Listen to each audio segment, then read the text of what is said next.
Amém? Pode se assentar, fique à vontade. Se você puder, abra sua Bíblia comigo.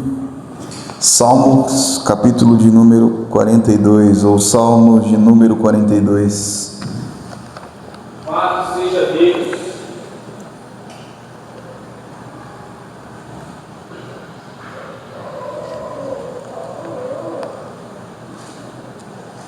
Como a corça suspira pelas águas correntes, assim por ti, ó Deus, anseia a minha alma. A minha alma tem sede de Deus, do Deus vivo. Quando poderei entrar para apresentar-me a Deus? Minhas lágrimas têm sido o meu alimento de dia e de noite. Porquanto me questionam o tempo todo, onde está o teu Deus? Recordo-me dessas ocasiões, e dentro de mim se me derrama a alma em profundo pranto, de como caminhava eu junto à multidão, conduzindo-os em procissão rumo à casa de Deus, com cantos de júbilo e louvor entre a multidão que festejava. Por que estás assim tão abatida, ó minha alma? Por que te angustias dentro de mim? Deposita toda a tua esperança em Deus, pois ainda o louvarei por seu livramento. Ele é o meu Salvador. O meu Deus, esmorecida está a minha alma, por isso em ti eu fixo o meu pensamento desde a terra do Jordão, das alturas do Hermon, desde o monte Mizar. Do abismo as águas chamam as torrentes, no troar de suas cataratas, e todos os vagalhões se precipitaram sobre mim. Contudo, durante o dia o Senhor me conceda a sua misericórdia, e à noite comigo está a sua canção de louvor. É a minha oração ao Deus da minha vida. Declaro a Deus, minha rocha, por que te esquecestes de mim? Por que razão caminhar lamentando e sem direção sob a opressão dos meus inimigos?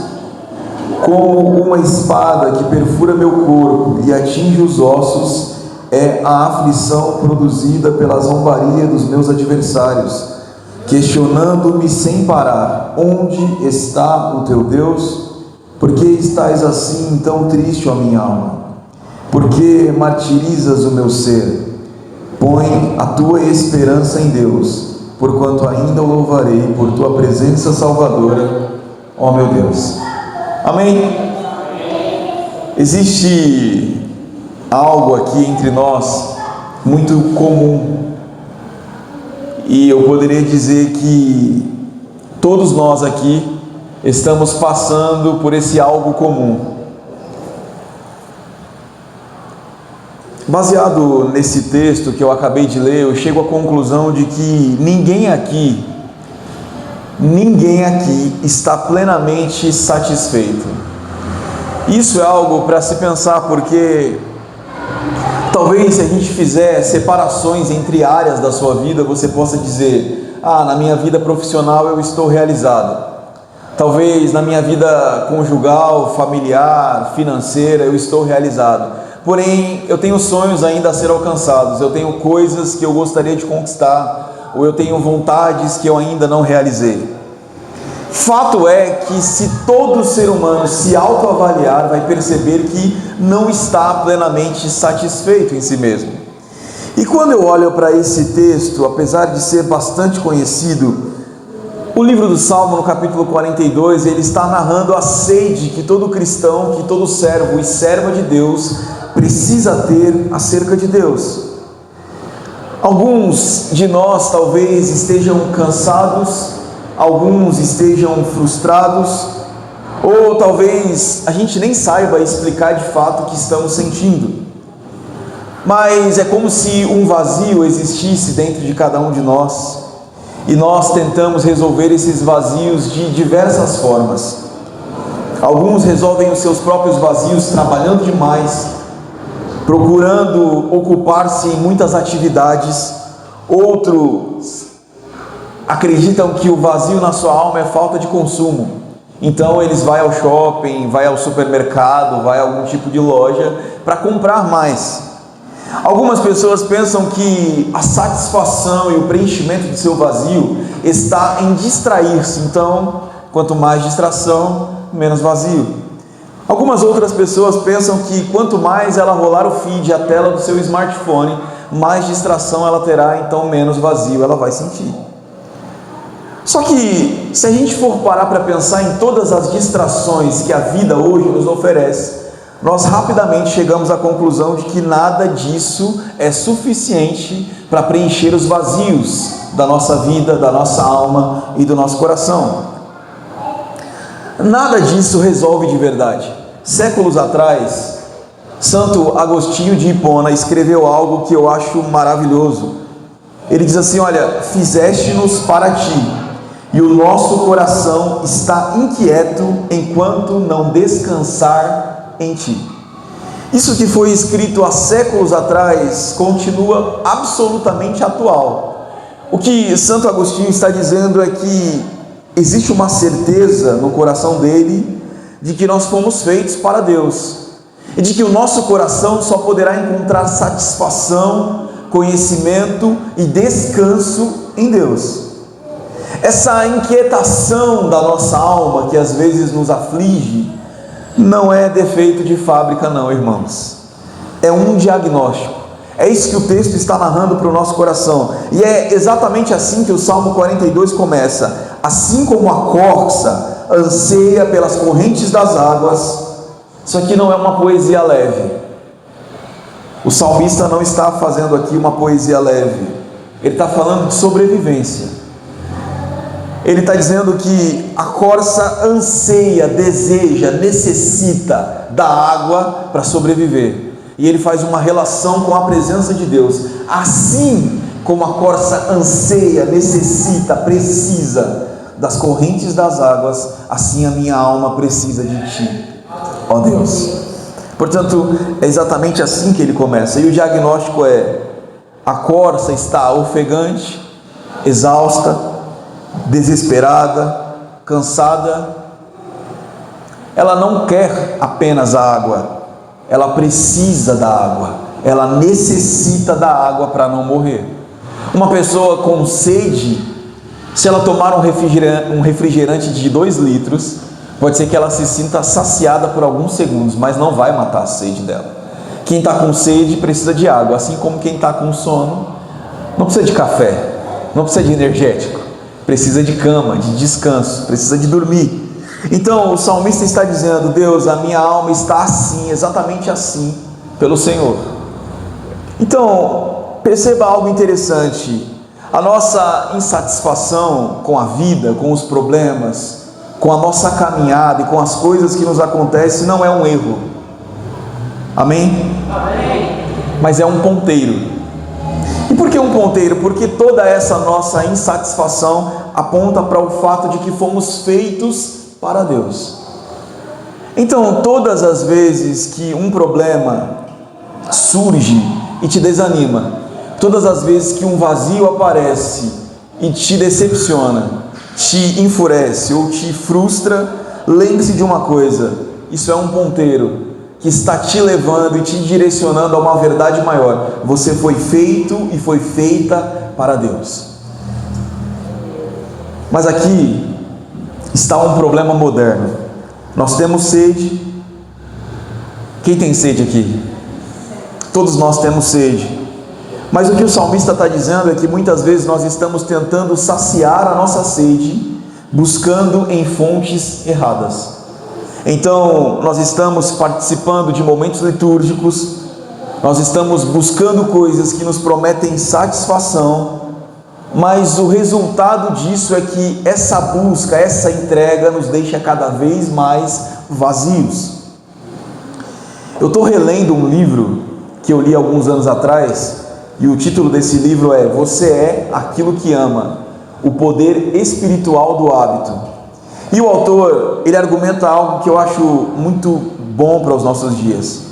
Ele diz que nós não somos apenas pessoas que pensam, como o grande filósofo René Descartes disse que penso, logo existo. Então, como se todo o nosso conhecimento ele apenas partisse do intelectual. Então, eu penso, eu busco informações, eu compreendo, então eu resolvo a minha vida.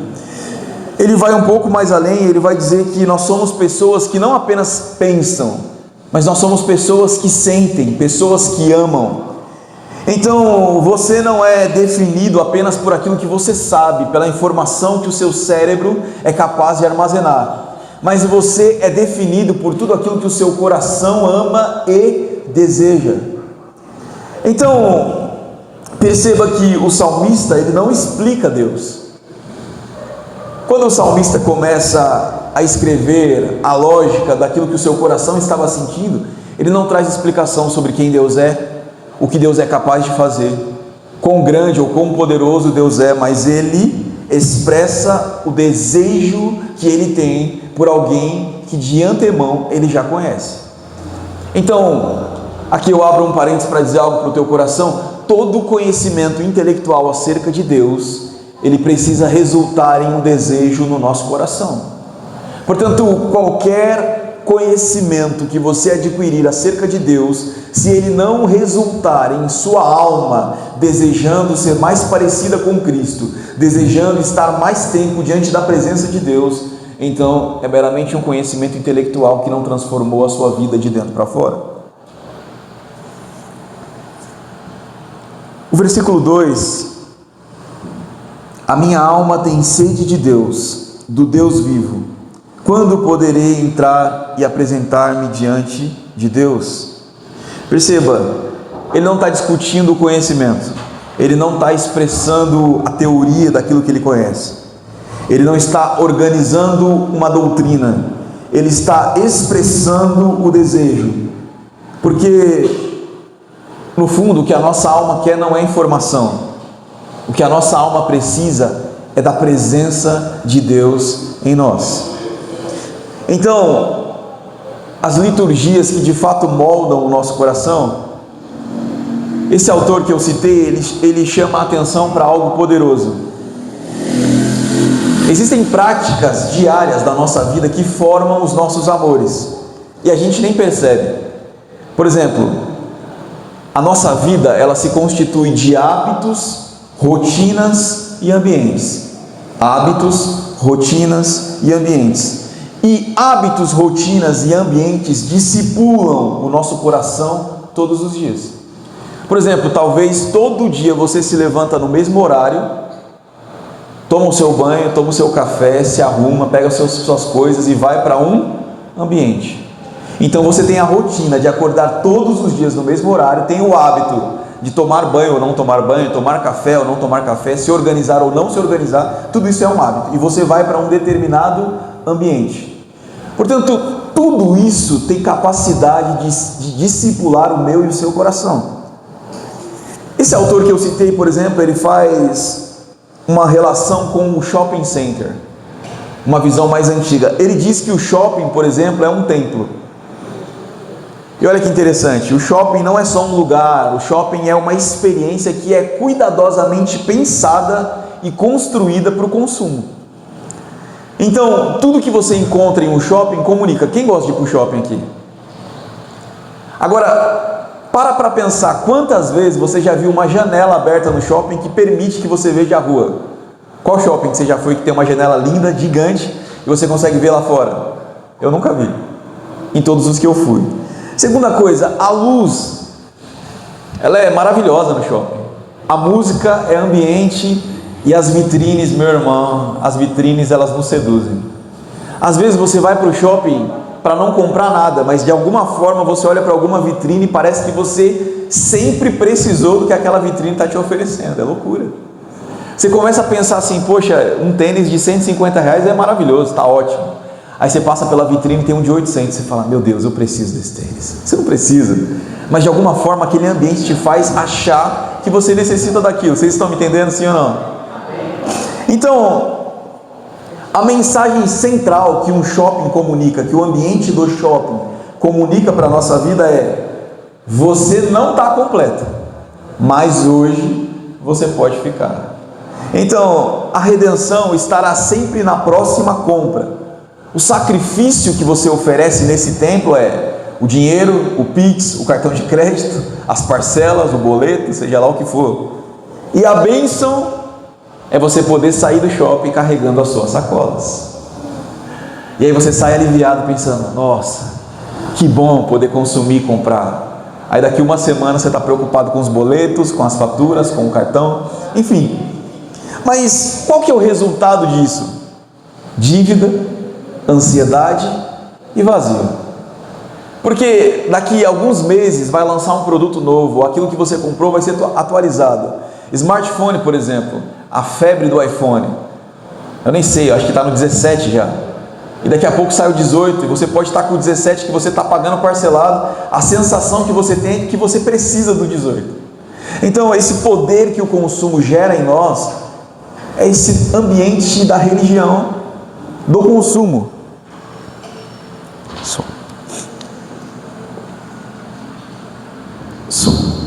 Então perceba, o autor nos convida a olhar para o shopping não como meros prédios comerciais, mas como um espaço de fato religioso. E pense nessa estrutura. Ele projeta a arquitetura do desejo, assim como uma catedral, assim como uma grande igreja, os seus vitrais, as suas luzes que apontam para o alto, os seus sons, os seus aromas. Ele cria o ambiente do mundo perfeito, onde tudo é projetado para que você tenha o ambiente onde você queira consumir. Amém? Vocês estão comigo? O shopping, o espaço do shopping, ele prega o evangelho do consumo. Então, a mensagem constante é: você é incompleto, mas a redenção está na próxima vitrine. Você não está satisfeito, tem um vazio em você que você pode satisfazer na próxima vitrine.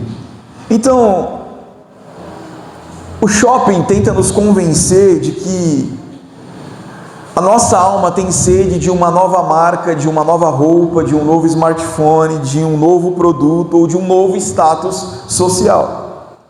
E nós vamos encontrar também nesse ambiente o ritual da comunhão.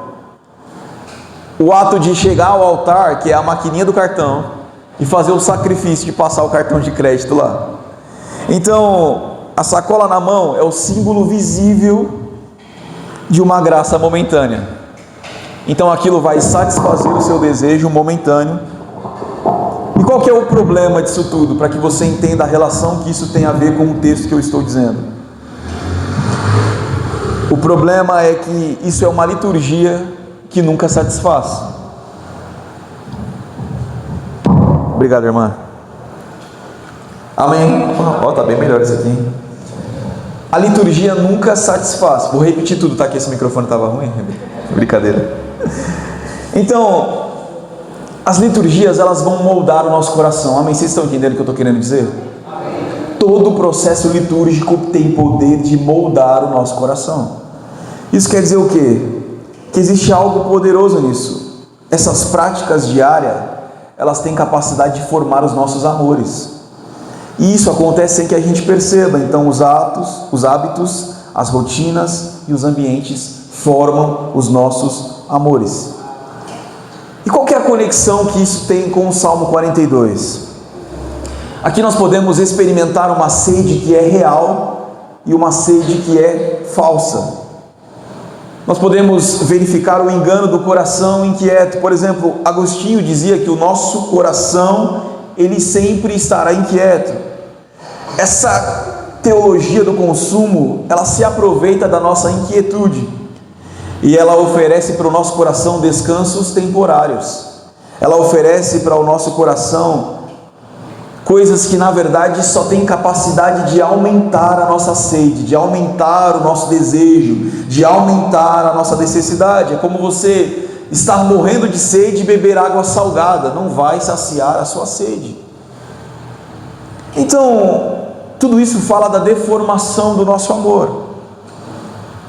Nós não somos máquinas de pensar, nós somos seres amantes com capacidade de amar. Então, essa religião do consumo, ela molda e ensina o nosso coração, ela treina o nosso amor para coisas erradas.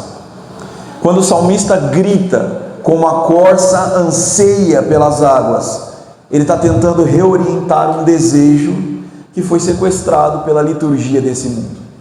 Então, o desespero, a preocupação, a dúvida é razoável.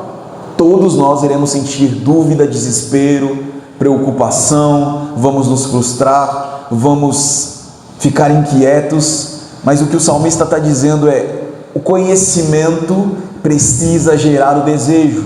Então, o desejo reorientado é a satisfação de ter a presença de Deus na sua própria vida. Agora vamos para a nossa atualidade. Se o shopping center é o templo, o seu smartphone é o altar. Amém? Estão preparados para ouvir o que eu tenho para dizer? Rapidamente, para não cansá-los. O celular hoje é o altar que a gente carrega no bolso. Então, nele existe uma liturgia diária. Perceba, quando eu acordo, a primeira coisa que eu faço, pego o celular, com a desculpa de que eu vou olhar a hora, para ver se eu estou no horário certo. E aí eu destravo o celular e quando eu vejo, eu já estou no Instagram. De repente eu falo: nossa, já passou 5 minutos, eu já fui para o Facebook.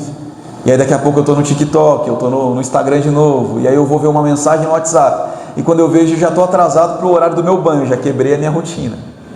Então, vamos prosseguir. Se eu estou em uma fila esperando alguma coisa, esperando uma pizza, esperando ser chamado na fila do hospital, qualquer coisa, qual que é a primeira coisa que você faz? Pega o celular para se distrair. Mais uma rotina. Em terceiro lugar, se você está muito entediado, se você está achando que o dia não está bom, você não tem nada de bom para fazer, o que você faz? Você pega o celular.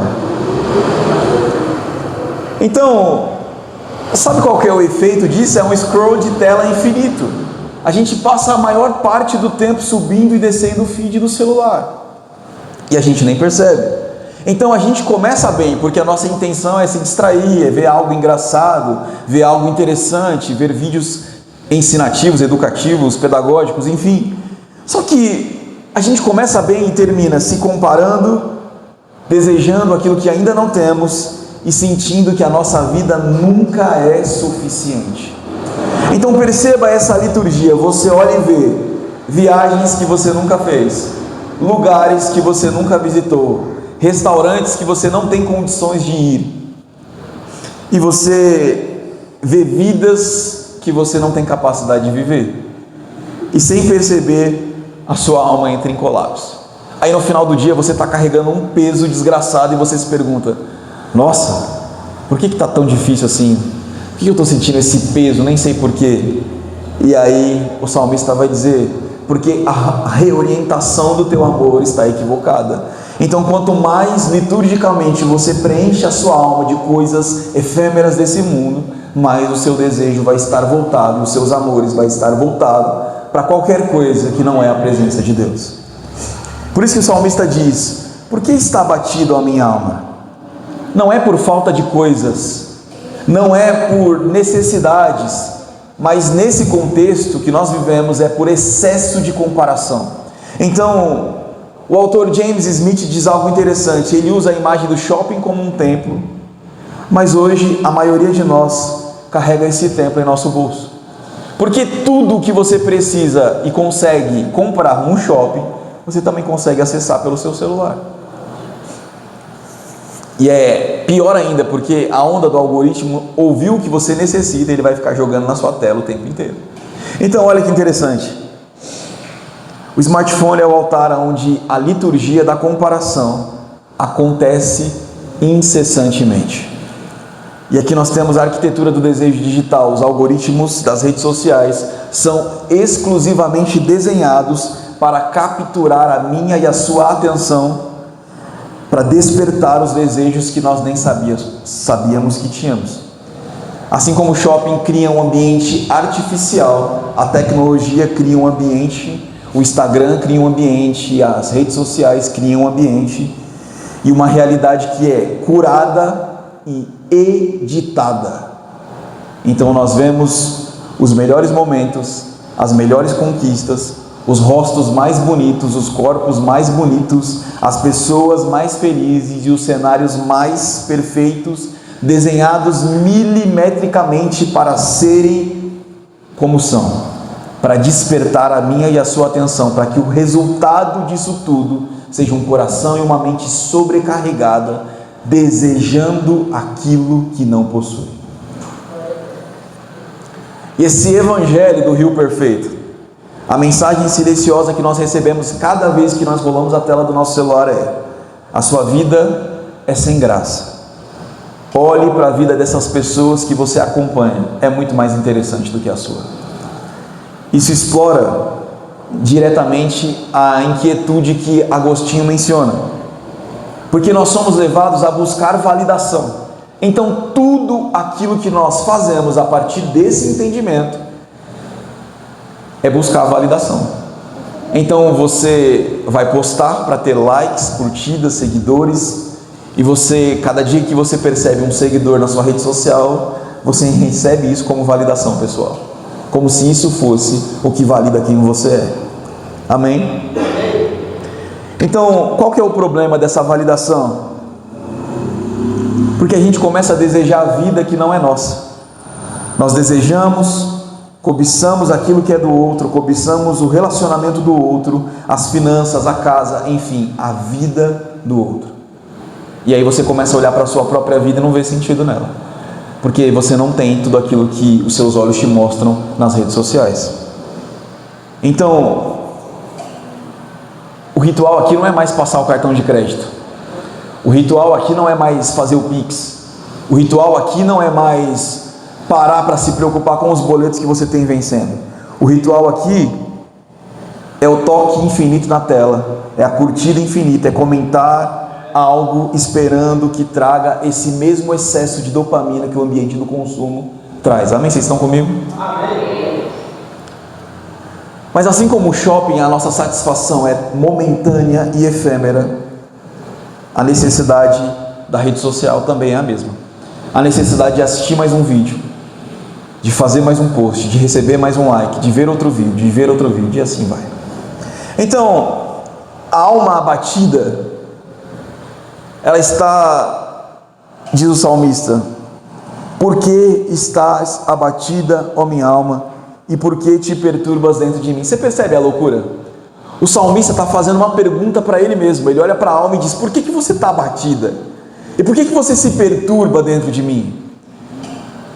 Esse abatimento, essa perturbação descrevem perfeitamente o cansaço que a gente sente nesse ambiente de comparação, nesse ambiente de desejo, de preenchimento de vazios, que não é a presença de Deus em nós.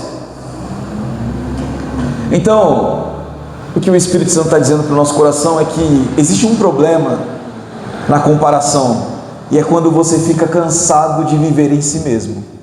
Porque a palavra de Deus, ela tem a capacidade e o poder de revelar a nossa identidade.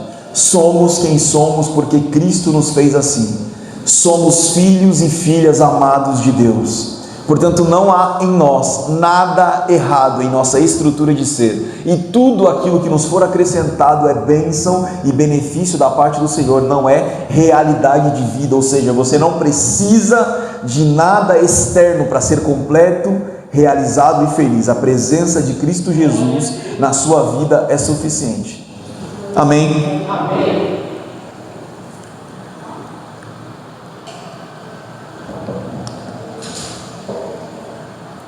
Aqui no Salmo também existe uma pergunta ridicularizante.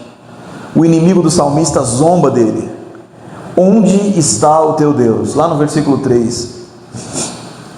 O que nós recebemos do consumo e da rede social é exatamente isso. Onde está a tua felicidade? Por que a tua vida não tem o sucesso que essas outras vidas têm? Por que você não alcançou essa vida incrível que as pessoas têm? E o vazio que nós sentimos é a resposta silenciosa. Então, o nosso desejo por algo mais é real, mas tudo à nossa volta, as nossas distrações, as redes sociais, o ambiente de comparação, a liturgia da comparação, tudo isso nos coloca em um ambiente de cisternas rotas. Então, esse é o hábito que treina o nosso coração para amar coisas passageiras. Esses são os hábitos que treinam os nossos corações para amar coisas que não perduram, que não são eternas. E aliás, Provérbios vai dizer: guarde o teu coração, porque dele provém as maiores saídas da vida. Então ele está dizendo que todo esse ambiente de rotina, hábito e ambiente tem capacidade de discipular o seu coração. Eu não sei se você está entendendo, mas isso para o meu coração é muito sério, irmãos. Porque essa rotina conflitante de todo santo dia é o que nos afasta de ter uma vida real com Cristo Jesus. Porque perceba, coloca no teu coração que na semana que vem você vai orar e ler a Bíblia todos os dias no mesmo horário. E aí no domingo que vem você fala para mim quantas vezes você falhou. Mas ao mesmo tempo, olha para a rotina que você exerce todo dia e perceba se a sua rotina foi afetada de alguma forma. Por que a gente escuta um sermão poderoso? Por que a gente vem para a igreja às quintas-feiras e aos domingos, escuta a palavra, ela penetra o nosso entendimento e o nosso coração, a gente sai daqui cheio de fé e de vida, de graça, e na terça-feira a gente já está sentindo culpa por ter errado na segunda-feira? Por que isso acontece? Então é isso que o salmista está dizendo: existe uma necessidade no meu coração que só é preenchida pela presença de Cristo Jesus na minha vida. E ele está dizendo que enquanto o meu entendimento não foi afetado pela necessidade de desejar a presença de Deus, a minha vida resultará sempre em ambientes de rotina que me afastam de um amor pleno e real pelo meu Senhor. Glória a Deus. Portanto, a gente está buscando descanso em um mundo de imagens passageiras. A gente está buscando descanso em uma realidade que só pode ser encontrada em Cristo Jesus. E qual que é o conflito? Quando as pessoas dizem: aonde está o teu Deus? Versículo 3. Essa pergunta não desapareceu não, ela só mudou de forma. Então, hoje a pergunta surge assim, cadê seu sucesso? Cadê o seu triunfo? Por que sua vida não é melhor? Por que você ainda passa por problemas se você é um filho amado de Deus? Ué, mas você vai para a igreja toda semana, por que você ainda enfrenta lutas? Deus é bom? Por que sua vida não está melhor? Essas são as perguntas da atualidade.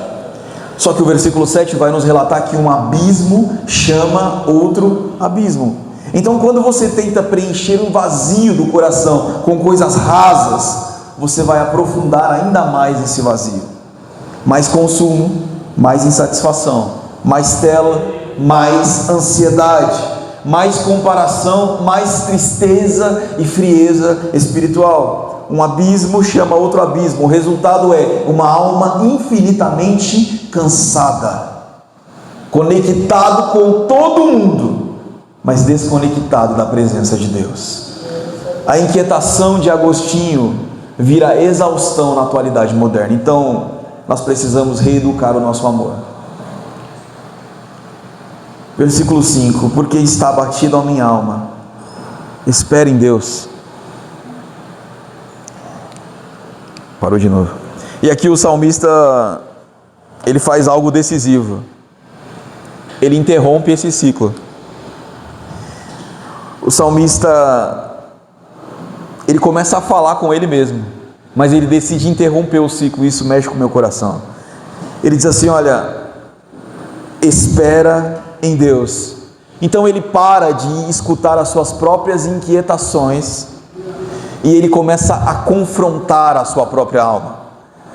Em outras palavras, o que ele está dizendo, ele começa a substituir os hábitos do coração dele. Então o discipulado não é simplesmente aprender intelectualmente, o discipulado é reaprender a desejar. Portanto, eu preciso trocar práticas e insistir nelas. É a capacidade de trocar o feed pela leitura da palavra. É a capacidade de trocar a comparação pela gratidão. É a capacidade de trocar a distração por momentos na presença de Cristo Jesus. E aí nós vamos adquirindo uma prática de resistência. Porque, irmãos, é só insistindo no poder espiritual do hábito que a gente permanece na presença de Jesus. Por exemplo, nós podemos chamar de prática de resistência o jejum da imagem às vezes. Não tem problema nenhum você postar tudo na sua rede social se você quiser, mas de vez em quando, faça o jejum da imagem. Celebre a sua vida na tua família, na tua casa, com seus amigos, com quem for, e não poste nada de vez em quando. Só celebre aquele momento com gratidão a Deus por estar vivendo o que está vivendo. Outra coisa, como prática de resistência, tenha a oração como descanso. Fecha a porta do teu quarto, fica sozinho lá, você e Deus. Passe tempo na presença dele. Se você não tiver oração, não tiver o que falar, fique em silêncio, mas fique na presença de Deus. Em terceiro lugar, versículo 6, tenha sempre uma memória espiritual. E o que eu quero dizer com isso? Versículo 6, ó meu Deus, esmorecida está a minha alma, por isso em ti eu fixo o meu pensamento. É um desejo, mas também é uma atitude. A minha alma continua abatida, ainda tem um vazio dentro de mim, mas eu desejo me lembrar daquilo que o Senhor já fez e fixar o meu pensamento em Deus.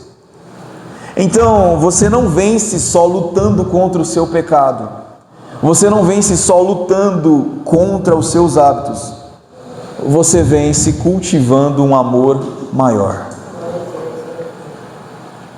Tem uma mensagem que é muito antiga, de um teólogo muito antigo, e o tema da mensagem é o poder expulsivo de um novo amor. Se você tiver a oportunidade, procura no YouTube, tem a mensagem completa traduzida para o português. Vale cada segundo. O poder expulsivo de um novo amor. É exatamente isso que ele está dizendo para o nosso coração. Como nós somos seres amantes, vamos sempre amar determinadas coisas. E só vence aquele que aprende a desejar e a amar algo maior. Então, o Salmo não termina com mudança de circunstâncias aqui. Se você acompanhou a leitura atentamente, você vai ver que o Salmo não termina dizendo, eu estava desejando, eu estava ansiando pela presença, eu estava com a minha alma angustiada, mas hoje acordei, tranquilão. Não é isso. Só que existe uma lição poderosa. O versículo 11 vai dizer, Ele é a minha salvação e o meu Deus. Portanto, agora, para encerrar, volte para a imagem da corça. Ela não precisa de comparação, ela não precisa de validação, ela não precisa de mais distração, ela não precisa de mais ambientes de consumo, ela não precisa de likes, ela não precisa de ninguém validando a autoimagem dela. Ela precisa da água, ela precisa da presença. E você também. Você não precisa de nada além da presença. Então, se eu posso te dar um conselho para encerrar, pare de tentar matar sua sede com coisas que só aumentam o seu vazio. Pare de tentar matar sua sede com coisas que só te dão mais sede. Para de preencher vazio com coisa que só aumenta o vazio. Se tem uma coisa que pode preencher o teu vazio, é a presença do Espírito Santo morando e reordenando a sua vida, morando em você e reordenando você. Seu coração, meu irmão e minha irmã, foi feito para Deus, e nada que for menor do que Ele vai te satisfazer. Portanto, troque hoje o cansaço da comparação pelo descanso da comunhão. Amém? Você aceita esse desafio? Portanto, amanhã eu vi na rede social algo que eu achei interessante. Tinha lá um rapaz pregando e ele diz assim, eu vou ajudar você a, quando levantar amanhã cedo, já fazer a primeira coisa, orar. Ele falou assim, pega a sua Bíblia, abre ela, pega teu celular, coloca para despertar no horário que você tem que acordar um pouquinho mais cedo, bota no meio da Bíblia, aí você fecha ela, coloca embaixo da cama, mas lá no meio mesmo. Aí quando for perto do horário de você acordar, o seu celular vai despertar dentro da Bíblia. E olha que interessante o movimento que você vai ter que fazer. Você está deitado aqui, você levanta, aí a Bíblia vai estar lá no meio da sua cama embaixo, você já ajoelha e abaixa para pegar a Bíblia. Então você já fez o movimento da oração, ajoelhou, ora, pegou a Bíblia, desliga o celular, joga ele para o canto, faz uma leitura. Agradeça a Deus pela noite, pela oportunidade de mais um dia. E aí você começa o seu dia com a oração e com a palavra. E deixe que o Espírito Santo faça o resto. Amém? Você recebe essa palavra? Vamos agradecer ao Senhor e vamos para casa em nome de Jesus. Senhor, eu te agradeço por essa oportunidade, pelo privilégio que o Senhor nos concedeu de aqui estarmos mais uma vez. Que o Teu Espírito Santo permaneça falando conosco, que a Tua palavra permaneça produzindo em nós o efeito necessário para a transformação diária e necessária. Deus, que o nosso amor possa estar em Ti, que o nosso desejo possa estar em Ti, e que a nossa rotina possa ser quebrada por algo maior, por um desejo maior, por um amor maior. Reordena os nossos sentimentos, refaz a nossa estrutura se necessário for, para que o nosso coração esteja em Ti, para que o nosso desejo esteja em Ti, e para que a Sua vontade seja real em nossa vida, em nosso dia a dia. Faz assim para a glória do Teu nome, em o nome de Jesus. Amém. Sábado estaremos aqui às 16 horas, com o culto de jovens. Domingo às 9 horas, culto da família. Amém? Amém. Que a graça de nosso Senhor e Salvador Jesus Cristo, que a doce comunhão e a consolação do Espírito Santo estejam com todos e todos diremos amém. Está encerrado em nome de Jesus.